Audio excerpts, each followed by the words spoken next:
Hello students, कैसे हो आप सब लोग। तो आज हम अपने नेक्स्ट वीडियो की बात करते हैं नेक्स्ट टॉपिक के साथ। तो जो पिछली वीडियो में हमने क्या किया था भाई, स्पीड के बारे में किया था हमने, ठीक है। डिस्टेंस डिस्प्लेसमेंट क्या होती है उसके बारे में हमने किया था। आज हम किसकी बात करते हैं, वेलोसिटी की बात करते हैं। तो नए टॉपिक के साथ हम चलते हैं, वेलोसिटी। वेलोसिटी तो देखो भाई, वेलोसिटी हमारे पास क्या होती है। अगर आपने स्पीड के बारे में पढ़ा है तो स्पीड के ही जैसे आपने डेफिनेशन स्पीड की दी थी वैसी डेफिनेशन आपकी वेलोसिटी की होती है, लेकिन जो डिफरेंस होता है, माइनर सा डिफरेंस होता है दोनों के बीच में। तो यहाँ पर अगर हम वेलोसिटी की बात करते हैं तो इसकी डेफिनेशन क्या होती है भाई, it is defined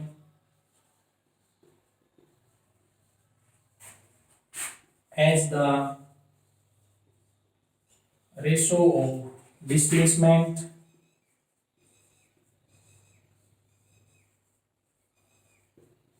to the time. यानी टाइम के साथ हम क्या करेंगे, डिस्प्लेसमेंट का रेशियो लिखेंगे। तो वेलोसिटी हमारे पास क्या हो जाती है भाई, डिस्प्लेसमेंट डिवाइड बाय टाइम। देखो स्पीड की जब हमने बात की थी तो स्पीड के अंदर हमने क्या किया था भाई, डिस्टेंस बाय टाइम किया था। और यहाँ पर हमने क्या किया है, डिस्प्लेसमेंट बाय टाइम किया है। तो अगर आपको डिस्टेंस और डिस्प्लेसमेंट अच्छे से समझ में आ जाती है तो वेलोसिटी और स्पीड के बीच में भी आप क्या कर सकते हो, डिफरेंस आसानी से कर सकते हो, ठीक है। तो ये क्या है, आपकी वेलोसिटी है। कई जगह इसकी डेफिनेशन मिल सकती है, change in displacement divide by time, ठीक है। तो सिर्फ आपकी क्या आनी चाहिए, डिस्प्लेसमेंट आनी चाहिए।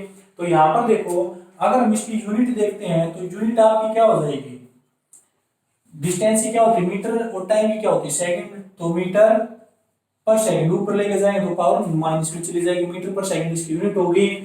ये कैसी भाई, हमारे पास वेक्टर क्वांटिटी है, वेक्टर क्वांटिटी।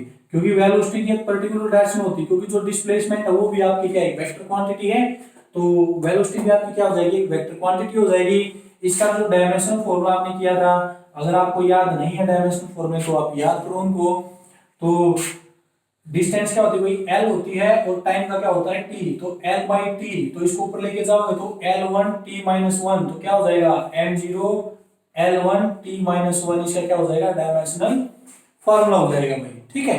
तो ये होती है हमारे पास सिंपल वेलोसिटी की बात। अगर हम वेलोसिटी की टाइप के ऊपर चलते हैं तो वेलोसिटी की जो टाइप थी वो कैसी है, बिल्कुल सेम ही टाइप है जो आपने स्पीड के अंदर पढ़ी थी। तो टाइप ऑफ वेलोसिटी के अंदर जाएंगे, सबसे पहले यूनिफॉर्म वेलोसिटी की बात करेंगे, फिर नॉन यूनिफॉर्म, फिर एवरेज और फिर इंस्टेंटेनियस।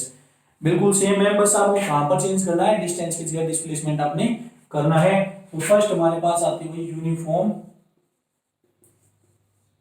Uniform velocity. तो देखो यूनिफॉर्म वेलोसिटी के अंदर क्या होता है, कोई पार्टिकल अगर इक्वल टाइम इंटरवल में इक्वल डिस्टेंस ट्रेवल करता है तो वो क्या हो जाती है, उसकी यूनिफॉर्म वेलोसिटी के अंदर आ जाती है। तो इसके अंदर हम लिख सकते हैं, if an object travels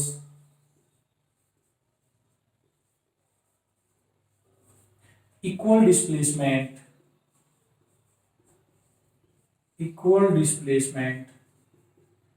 in equal time interval, ठीक है, is known as uniform velocity, ठीक है। उसके बाद आती है हमारे पास non uniform velocity.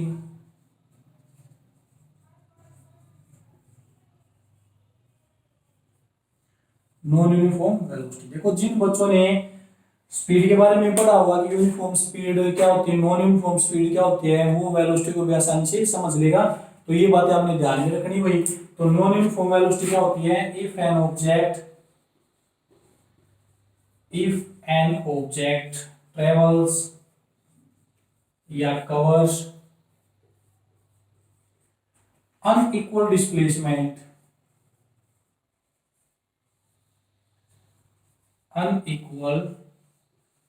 displacement in equal time interval is known as non uniform velocity, ठीक है।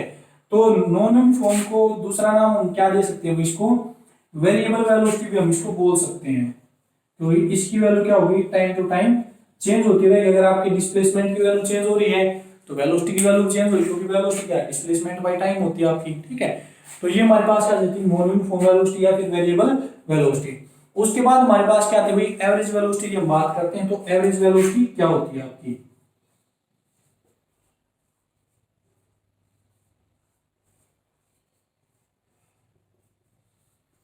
इसको हम भी ए विषय दिखा देते हैं भाई, ठीक है। देखो एवरेज वेलोसिटी क्या होगी, एवरेज किसी चीज की कैसे निकालते हैं, वेलोसिटी ऑफ फॉर्म होता है डिस्टेंस बाय टाइम। तो एवरेज निकालें तो क्या हो जाएगा, total displacement divide by total time. अगर हम डिस्प्लेसमेंट को इंटरवल के अंदर डिवाइड कर देते हैं, जैसे मान लेते हैं कोई ऑब्जेक्ट है वो ए से लेकर बी तक जाता है भाई, ठीक है। तो इसको मैंने अलग अलग डिस्प्लेसमेंट के अंदर डिवाइड कर दिया। तो ये मान लिया यहाँ पर डिस्प्लेसमेंट कुछ अलग है, मान लिया 2 किलोमीटर है, यहाँ पर हमने मान लिया 3 किलोमीटर है, यहाँ पर हमने मान लिया भाई 5 किलोमीटर है, और ये हमने मान ली 1 किलोमीटर है, ठीक है। लेकिन देखो अगर यहाँ पर क्या कहता हूं मैं कि जो वेलोसिटी है यानी टाइम इंटरवल है, वो टाइम इंटरवल मान लीजिए ये भी हमारे पास क्या भाई 2 सेकंड है, या फिर मान लेते भाई हमारी 10 सेकंड के अंदर इसने 2 किलोमीटर ट्रेवल की, और फिर नेक्स्ट 10 सेकंड में 3 किलोमीटर, नेक्स्ट 10 सेकंड में 5 किलोमीटर, और नेक्स्ट 10 सेकंड में 1 किलोमीटर। तो टाइम भी हमारे पास इक्वल है, लेकिन डिस्प्लेसमेंट क्या अलग अलग है।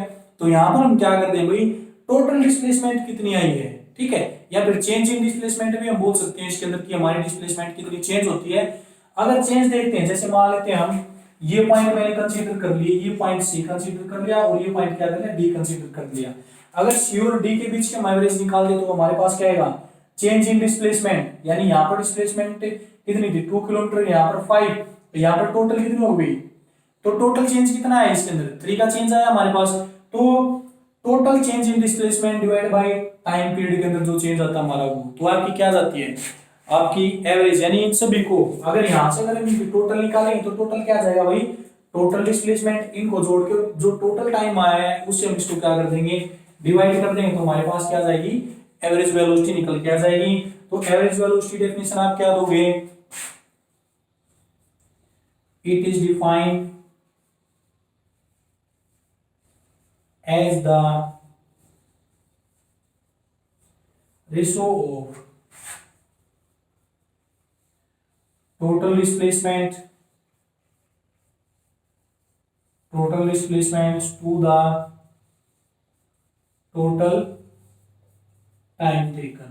कितना टाइम इसने लेगी और टोटल कितनी डिस्प्लेसमेंट इसने ट्रेवल की है, वो हमारे पास क्या होती है, एवरेज वेलोसिटी, ठीक है। और कई जगह आपको इस एवरेज वेलोसिटी की फॉर्मूला मिलेगा जो मैंने आपको भी बताया था कि change in displacement divide by change in time, यानी कितनी डिस्प्लेसमेंट के अकॉर्डिंग कितना टाइम हमारा चेंज हुआ है, वो भी क्या होती है आपकी एवरेज वेलोसिटी की, एवरेज वेलोसिटी का फॉर्मूला जाता है, ठीक है। तो एवरेज जो भी चीज, किसी भी चीज की अगर एवरेज निकालनी है तो टोटल जो भी उसका फॉर्मूला है, जैसे डिस्प्लेसमेंट बाय टाइम है तो total displacement divide by total time. तो ये हमारे पास क्या थी इसकी एवरेज वेलोसिटी थी। तो ये तो था भाई सिंपल एवरेज वेलोसिटी। अगर ग्राफ टर्म में आपको एवरेज वेलोसिटी दी जाती है तो एवरेज वेलोसिटी को हम और कौन सी टर्म के अंदर डिस्क्राइब कर सकते हैं और कहां से हम एवरेज वेलोसिटी निकाल सकते हैं। अगर ग्राफ आपको दे दिया जाता है पोजीशन टाइम ग्राफ किसी भी ऑब्जेक्ट का, तो उसके अंदर जो वैल्यू आएगी आपकी एवरेज वेलोसिटी वो आप किस तरह से निकालोगे, ठीक है। तो देखो हम क्या मान लेते हैं, वही पोजीशन टाइम ग्राफ मान लेते हैं। मान लिया हमारे पास क्या है, ये पोजीशन एक ग्राफ मान लिया, इसके लोग हमने क्या मान लिया, टाइम मान लिया, और ये हमने क्या मान ली, पोजीशन मान ली वही किसी भी ऑब्जेक्ट की, ठीक है। यहाँ पर हमारा रेफरेंस पॉइंट 4 है। तो देखो भाई अगर हम कहते हैं कि वो क्या जाता है भाई, उसका जो ग्राफ आता है पोजीशन टाइम का वो इस तरह से आपका ग्राफ आएगा, ठीक है। ये आपका क्या ग्राफ है। अब इस ग्राफ के अंदर आपके पास क्या होता है, ग्राफ को भी मैं आपको समझाऊंगा इसके बाद कि किस वेलोसिटी या किस पोजीशन टाइम का ग्राफ किस तरह से आता है। तो यहाँ पर देखते हैं हम क्या करते हैं, अलग अलग टाइम इंटरवल क्या करते हैं, सिलेक्ट करते हैं। हमारा मान लिया भाई हमारे पास ये टाइम इंटरवल हमने क्या मान लिया, t1 मान लिया, और ये टाइम इंटरवल हमने क्या मान लिया, t2 मान लिया, ठीक है।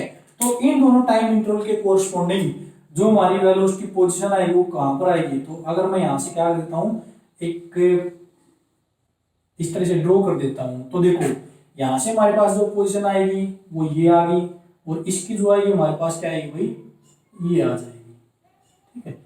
तो ये हमने 2 पॉइंट यहाँ पर एज्यूम कर लिए। ये पॉइंट ए एज्यूम कर लिया और ये क्या कर लिया भाई बी पॉइंट हमने एज्यूम कर लिया, ठीक है। अगर इसके कोरस्पोंडिंग डिस्प्लेसमेंट देखते हैं तो ये हमने x1 मान ली और ये क्या मान ली x2, दोनों की पोजीशन हमने मान ली भाई, ठीक है। अब मैं इसके अंदर क्या करता हूं भाई, एवरेज वेलोसिटी की वैल्यू निकालता हूं। तो एवरेज वेलोसिटी हमने क्या बताई थी, v a v, हमारे पास क्या फार्मूला आया था, change in displacement divide by change in time, ये फार्मूला आया था, ठीक है। अब इसके अंदर देखो डिस्प्लेसमेंट मेरे पास क्या है, तो अगर मैं इस लाइन को यहां से आगे बढ़ा देता हूं और ये पॉइंट में क्या मान लेता हूं, कोई भी एक सी पॉइंट मान लेता हूं, तो ये जो हमारे पास इंटरवल होगा इसको मैं क्या दिखा सकता हूं, डेल्टा एक्स दिखा सकता हूं। यानी देखो ये जो हमारे पास बी और सी के बीच की डिस्टेंस है किसके इक्वल है, x1 x2 के बीच की डिस्टेंस, तो यही हमारी क्या है पोजीशन चेंज हो रही है ना, तो इसको मैंने डेल्टा एक्स से दिखा दिया। और ये जो टाइम इंटरवल है हमारे पास, इसको मैं किससे दिखा सकता हूं, t2 और t1 के बीच का चेंज इन टाइम इंटरवल यानी डेल्टा t, दोनों को मैं दिखा सकता हूं यहां से। अब यहां से मैं क्या करूंगा, चेंज इन पोजीशन यानी डेल्टा x की जो वैल्यू आएगी, तो डेल्टा x को मैं किसके इक्वल लिख सकता हूं भाई, डेल्टा x मेरे पास क्या आएगा x2 माइनस x1, और डेल्टा t मेरे पास क्या वैल्यू आ जाएगी भाई t2 माइनस t1, यही आएगा हमारे पास चेंज इन डिस्प्लेसमेंट और चेंज इन टाइम। अगर उस एवरेज वेलोसिटी के अंदर मैं पुट करता हूं तो इसकी हमारे पास क्या फॉर्मूला आ जाएगा भाई, इसका आ जाएगा x2 minus x1 divide by t2 minus t1, ठीक है। अब देखो जो एवरेज वेलोसिटी का हमने फॉर्मूला निकाला है x2 minus x1 divide by t2 minus t1, ये इसको हम कैसे लिख सकते हैं दूसरी टर्म में, तो यहाँ पर देखो ये कौन सा एक्सिस है, y एक्सिस है, और ये कौन सा एक्सिस है भाई x एक्सिस है। तो delta x divide by delta t यानी हमने किसके अलोंग किया भाई, y बाई x के अलोंग किया है, तो इसको मैं क्या लिख सकता हूं y बाई x, और y बाई x यानी कि हमारे पास परपेंडिकुलर डिवाइड बाई बेस क्या आता है आपका टेंजेंट थीटा आता है, तो ये हमारा आपके किसके इक्वल हो जाएगा टेंजेंट थीटा।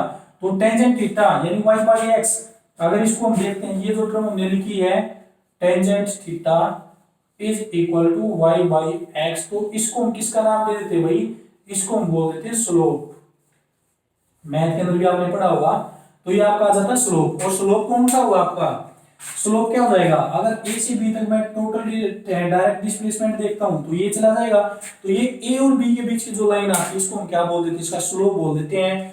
तो a और b से अगर मैं डायरेक्ट स्लोप डाल देता हूं तो हमारे किसके बारे में बताएगा, एवरेज वेलोसिटी के बारे में बता देगा, ठीक है। अगर देखो यहां से जाता है तो ये टोटल डिस्टेंस आती है हमारी कर्व के अलोंग, लेकिन हमें शॉर्टेज डिस्टेंस लेनी है, तो a और b के बीच की शॉर्टेज डिस्टेंस यानी डिस्प्लेसमेंट क्या आएगी, डायरेक्ट मैं a से b के ऊपर जाऊंगा, ठीक है, इस ब्लू लाइन के अलोंग, तो ये हमारे पास क्या हो जाएगी एवरेज वेलोसिटी निकल के आ जाएगी। तो अगर आपको पोजीशन टाइम ग्राफ दिया जाता है तो अगर उसमें फिर आपको एवरेज वेलोसिटी कैलकुलेट करनी होती है, तो जिन दो पॉइंट के बीच की एवरेज वेलोसिटी निकालनी होती है वहां से क्या डालो, एक स्लोप डालो और उसकी वैल्यू आप क्या कर दो फाइंड आउट कर दो। वैल्यू कैसे निकालोगे भाई, y axis divide by x axis, यानी उन दोनों पॉइंट के बीच में y एक्सिस में कितना चेंज हो रहा है और x एक्सिस में कितना चेंज हो रहा है, दोनों को क्या कर दो डिवाइड कर दो, यानी वही उसका क्या निकल के आ जाएगा टेंजेंट थीटा की वैल्यू निकल के आ जाएगी, वो आपका क्या होगी एवरेज वेलोसिटी आ जाएगी, ठीक है। अगर टेंजेंट थीटा निकाल सकते हो तो वहां से, अगर वहां से नहीं निकाल सकते तो जो हमने ये निकाली display change in displacement divide by change in time, तो यहां से आप इसको निकाल सकते हो, ठीक है। तो ये आपको समझ में आया होगा। तो देखो अगर इसके हमारे पास बहुत सारे पॉइंट दे रखे हो भाई, यहाँ तो हमने 2 ही पॉइंट कंसीडर किए हैं, अगर इसके अलावा हमारे पास और एक से ज्यादा पॉइंट दे देते हैं तो अब उसकी जो एवरेज वेलोसिटी वो कैसे निकालोगे, यानी स्लोप किस तरह से कैलकुलेट करोगे। तो देखो हम इसी तरह पोजीशन टाइम ग्राफ ले लेते हैं भाई, ये हमारे पास क्या होगा टाइम होगा और ये आपकी क्या होगी पोजीशन। अब देखो ग्राफ हमने इसी तरह से दिखा दिया भाई, ये हमारे क्या ग्राफ है, इसके ऊपर अगर हम क्या करते हैं भाई अलग अलग टाइम इंटरवल ले लेते हैं, जैसे ये हमने मान लिया भाई 1, फिर ये 2, 3, 4, 5, 6, 7, 8, 9, ठीक है।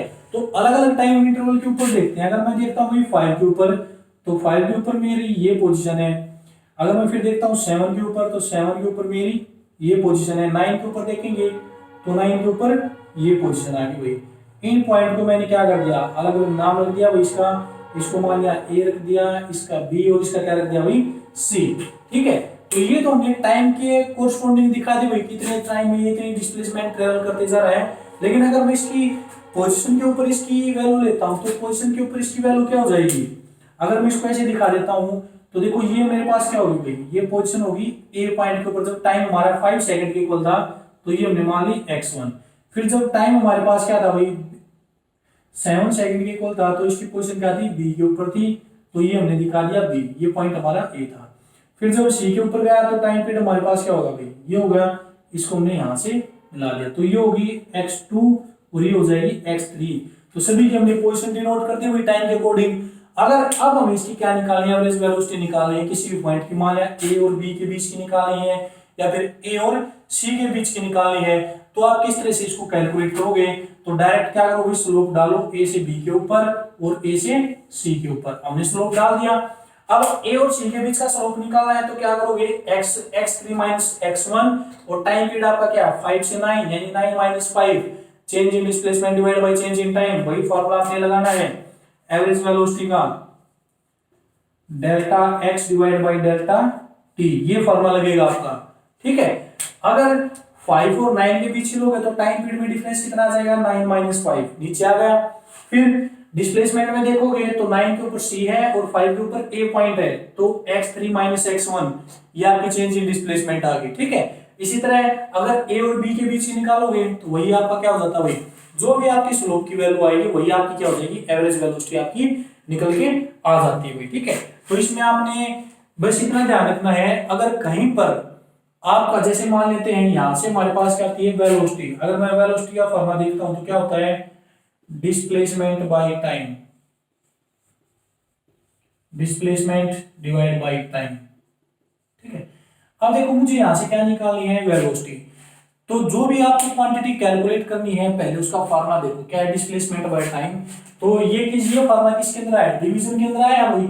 अगर कोई भी चीज जो जिसकी वैल्यू में कैलकुलेट करनी है उसका फार्मूला अगर डिवीजन के अंदर आता है तो डायरेक्ट अगर ग्राफ दिया हुआ है तो उस ग्राफ के अंदर से आप उसका क्या निकाल दो, स्लोप निकाल दो, और जो भी स्लोप आएगा वही आपकी क्या हो जाएगी, वैल्यू हो जाएगी वेलोसिटी की।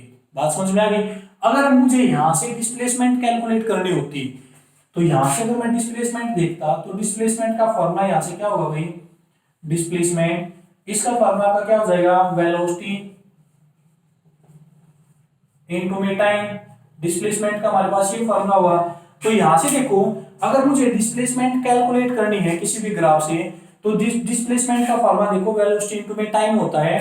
तो यहां पर जो डिस्प्लेसमेंट का फॉर्मूला बना वो किसके अंदर आ गया भाई, मल्टीप्लिकेशन के अंदर आ गया। तो जो भी ग्राफ के अंदर जिन भी इंटरवल के बीच में हमें डिस्प्लेसमेंट निकालनी है तो वेलोसिटी और टाइम उसी इंटरवल की वेलोसिटी लेनी और उसी इंटरवल का क्या लेना, टाइम लेना है। दोनों को मल्टीप्लाई कर दो तो मल्टीप्लाई करने से क्या आता है भाई, एरिया जाएगा। तो वही जो एरिया की वैल्यू आएगी वही आपकी क्या हो जाएगी, डिस्प्लेसमेंट हो जाएगी। ठीक है, तो ये बातें आपने ध्यान रखनी है। सिर्फ किस केस में आपने करना है, ग्राफ के केस में करना है।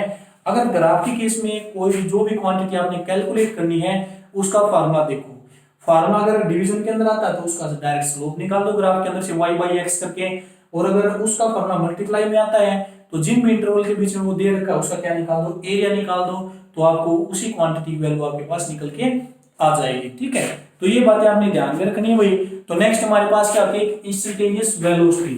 तो एवरेज वेलोसिटी देखो जितनी भी टर्म हमारी स्पीड के अंदर आई थी वही टर्म हमारी दोबारा से रिपीट हो रही है वेलोसिटी के अंदर। सिर्फ डिफरेंस कहां पर आ रहा है, स्पीड के अंदर हम डिस्टेंस ले रहे थे, वेलोसिटी के अंदर क्या ले रहे हैं, डिस्प्लेसमेंट ले रहे हैं भाई। तो नेक्स्ट हमारे पास आती है इंस्टेंटेनियस वेलोसिटी।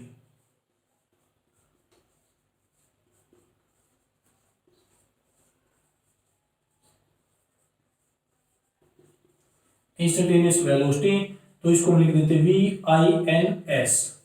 ठीक है, तो इंस्टेंटेनियस वेलोसिटी क्या होती है भाई, किसी एक पर्टिकुलर टाइम इंटरवल के ऊपर अगर हम किसी भी ऑब्जेक्ट की वेलोसिटी दिखाते हैं तो वो क्या हो जाती है, उसकी इंस्टेंटेनियस वेलोसिटी हो जाती है।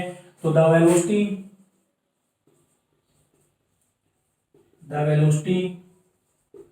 Eight a particular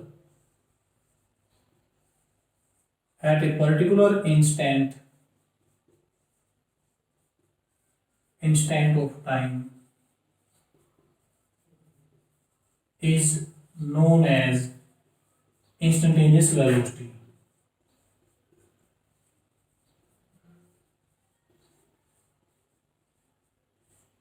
Is known as instantaneous velocity. तो जो इंस्टेंटेनियस वेलोसिटी का फॉर्मूला आता है वही हमारे पास वो क्या होता है, वही होगा हमारे पास। इंस्टेंटेनियस वेलोसिटी क्या होती है, पर्टिकुलर इंस्टेंट के ऊपर दिखा देंगे। तो आपका क्या हो जाएगा, change in displacement divide by change in time. लेकिन हम लिमिट लगा देंगे कि जो डेल्टा टी है वो आपका क्या हो जाएगा, 0 से स्टार्ट होगा, ठीक है। यानी जहां से हम उसकी वैल्यू मेजर करना स्टार्ट करेंगे वहीं से आपका टाइम क्या हो जाएगा, टाइम पीरियड स्टार्ट हो जाएगा। तो ये क्या थी भैया, आपकी सारी जो वेलोसिटी थी मैंने आपको करवा दी है। तो अब भी देखो, अगर किसी वेलोसिटी के अंदर दिक्कत आती है तो मुझे कमेंट करके बता सकते हो। और इंस्टेंटेनियस वेलोसिटी आपको ध्यान से रखनी है, और इसके साथ साथ आपकी एवरेज वेलोसिटी। तो नेक्स्ट हम बात करते हैं भाई अपनी, जो अगर यूनिफॉर्म वेलोसिटी दे देते हैं किसी भी ऑब्जेक्ट की स्ट्रेट लाइन के लोग, ठीक है, तो उसके अंदर आप किस तरह से कैलकुलेट करो। देखो वेलोसिटी अगर आपकी आती है तो वही करना है, change in displacement divide by change in time. तो यहां पर मैं लिख देता हूं यूनिफॉर्म वेलोसिटी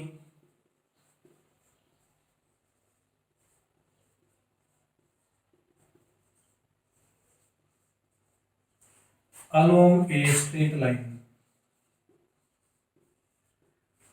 किसी एक स्ट्रेट लाइन के लोग हम क्या निकालें, अपनी यूनिफॉर्म वेलोसिटी को कैलकुलेट करेंगे।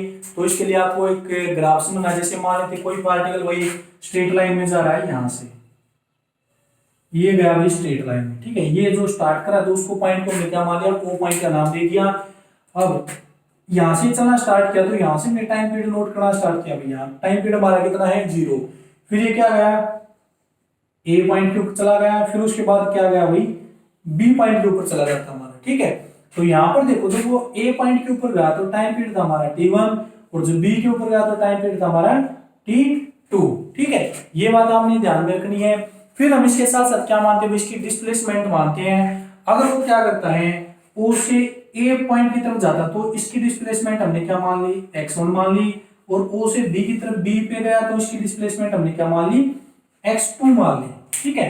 अब इसके अंदर मैं क्या करता हूं, अगर इसकी वेलोसिटी निकालता हूं तो वेलोसिटी आपकी क्या होती है, displacement divide by time interval, यानी डिस्प्लेसमेंट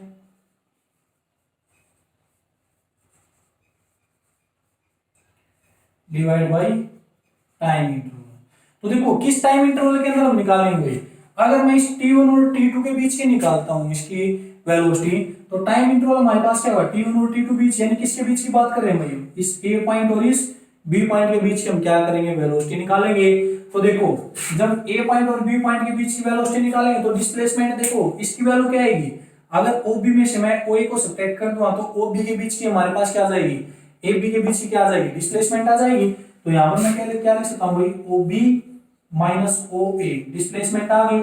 अब टाइम की बात हमारे पास है, टाइम टाइम आपके पास क्या आएगा भाई, जो हमारे पास ये टाइम पीरियड दे रखा है, अगर ए ओ से लेकर बी का टाइम पीरियड आपके पास t2 है और ओ से लेकर ए का टाइम पीरियड आपके पास t1 है, तो आपके पास क्या वैल्यू हो जाएगी भाई, t2 माइनस t1। तो यहां पर आप लिख सकते हो कि x2 minus x1 divide by t2 minus t1, ठीक है। तो वही आपकी वेलोसिटी आती हुई, जो सिंपल फार्मूला बताया, change in displacement divide by change in time. लेकिन इसमें आपने सिर्फ इतना ध्यान रखना भाई, अगर आपका ओरिजिन इस ओ पॉइंट के ऊपर है तो इसके राइट हैंड साइड में जो भी आप डिस्टेंस मेजर करोगे या टाइम पीरियड मेजर वो कैसा लोगे, पॉजिटिव लोगे। और अगर लेफ्ट हैंड साइड में कोई चीज मेजर करते तो वो कैसे लोगे, नेगेटिव में लोगे। क्योंकि मैथ के अंदर हम करते हैं एक्स एक्सिस के ऊपर जो सेंटर पॉइंट होता है, सेंटर से राइट हैंड साइड में पॉजिटिव और लेफ्ट हैंड साइड में नेगेटिव। तो इसी तरह इसमें लेंगे, अगर ओ सेंटर को मैं ए पॉइंट के ऊपर शिफ्ट कर देता हूं तो इससे जो इस साइड में जो भी वैल्यू आएगी वो नेगेटिव, और जो राइट साइड में जो भी जाएंगे वो आपकी क्या हो जाएंगी, पॉजिटिव, ठीक है। तो ये आपने ध्यान रखना है। अब मैं आपको कुछ ग्राफ समझाता हूँ, ये जो पोजीशन टाइम ग्राफ आते हैं आपके वो किस तरह से आएंगे। तो इसके लिए देखो,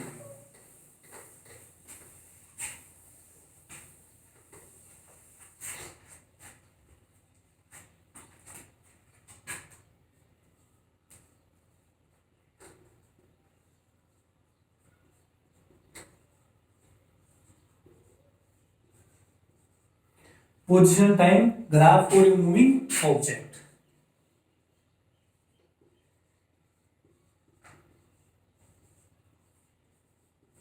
कोई भी एक ऑब्जेक्ट मूव करेगा, कैसे भी मूव कर सकता है, तो उसकी पोजीशन टाइम ग्राफ हम क्या करेंगे, नोट करेंगे।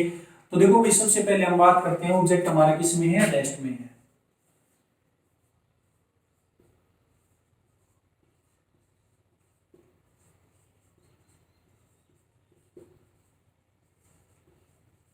रेस्ट में बोल सकते हैं, फिर हम इसको स्टेशनरी भी बोल सकते हैं।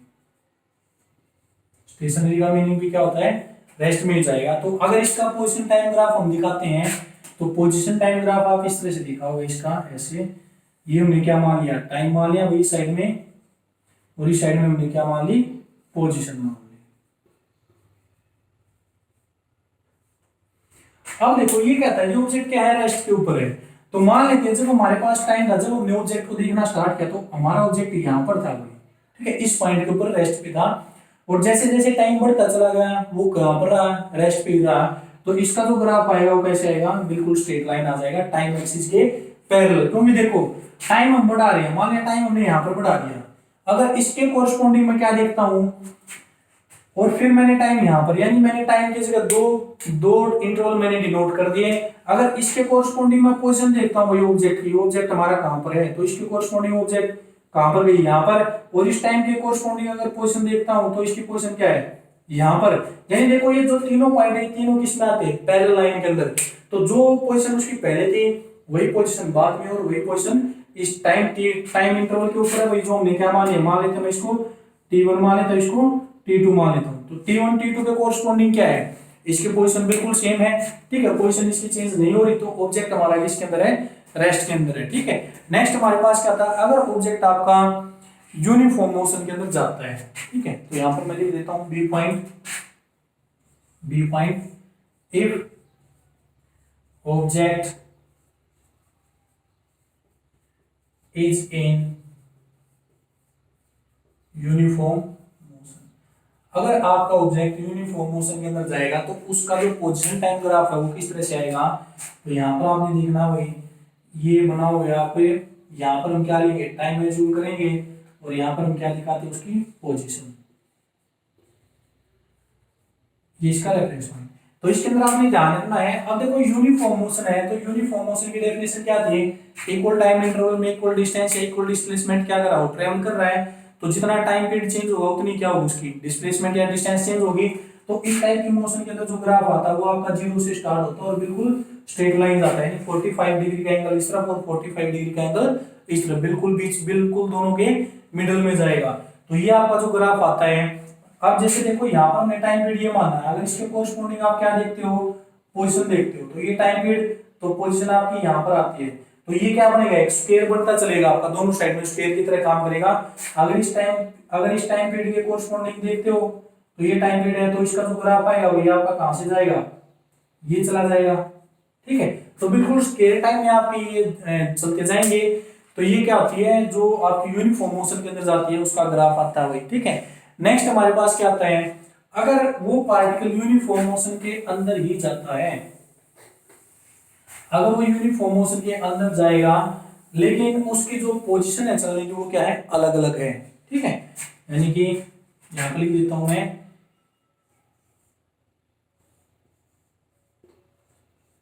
Object in uniform motion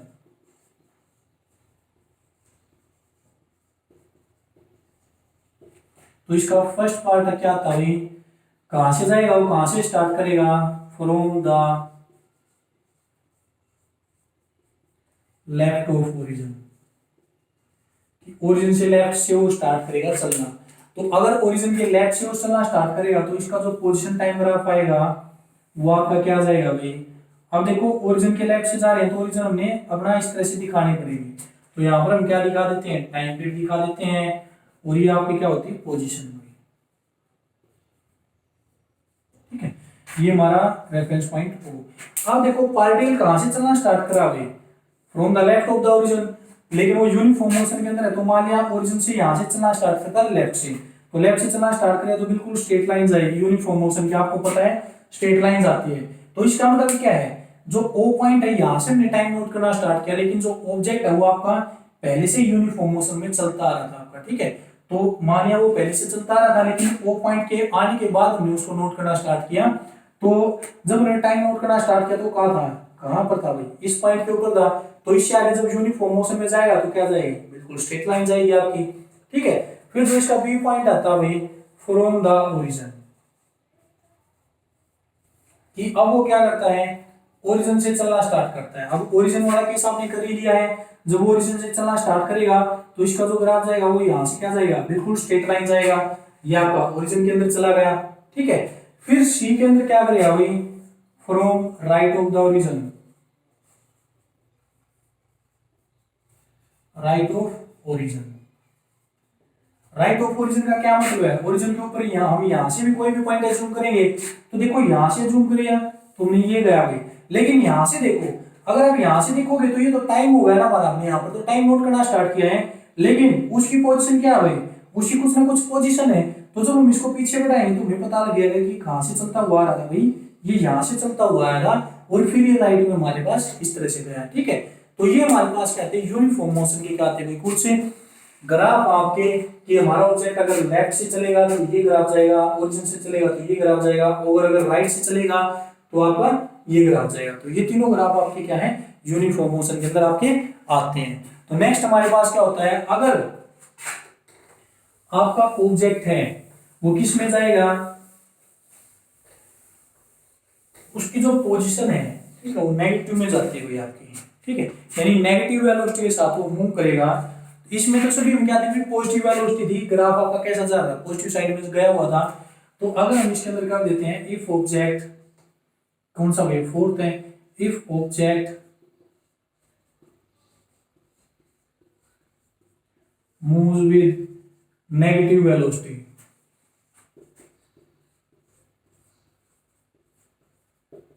negative velocity, तो नेगेटिव वेलोसिटी साथ करेगा तो उसका जो पोजीशन टाइम ग्राफ आएगा वो कैसे आएगा भाई आपका,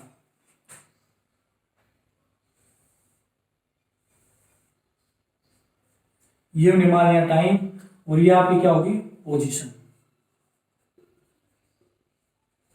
और ये हमने रेफरेंस पॉइंट।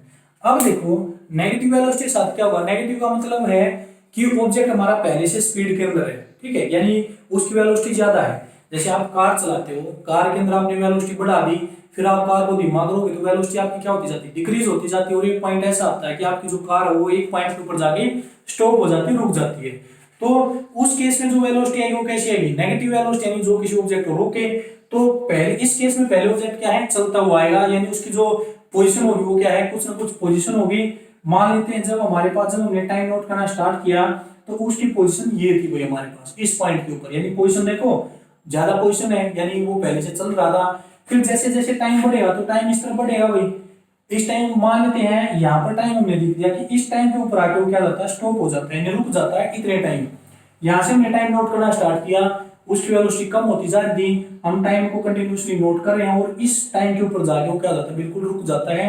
तो इन दोनों पॉइंट को जब हम मिलाते हैं तो आपका ग्राफ कैसे आता है, इस तरह से ग्राफ आता है, यानी ये क्या आता है, डिक्लाइन कर्व आती है आपकी। तो जब भी किसी भी ऑब्जेक्ट के ऊपर हम नेगेटिव वेलोसिटी अप्लाई करते हैं तो उसका ग्राफ कैसा आएगा, हमेशा डिक्लाइन के अंदर आ जाएगा भी आपका। ठीक है, तो ये आपका क्या है, जब कोई ऑब्जेक्ट नेगेटिव वेलोसिटी के साथ मूव करता है। तो नेक्स्ट आता है भाई, अगर कोई ऑब्जेक्ट वेरिएबल वेलोसिटी से मूव करता है भाई, ठीक है, वो तो क्या थे, यूनिफॉर्मली मूव कर रहा था भाई, जो हमने पहले ग्राफ दिखाए। अगर इसके अंदर हम क्या दिखा देते हैं, वेरिएबल वेलोसिटी,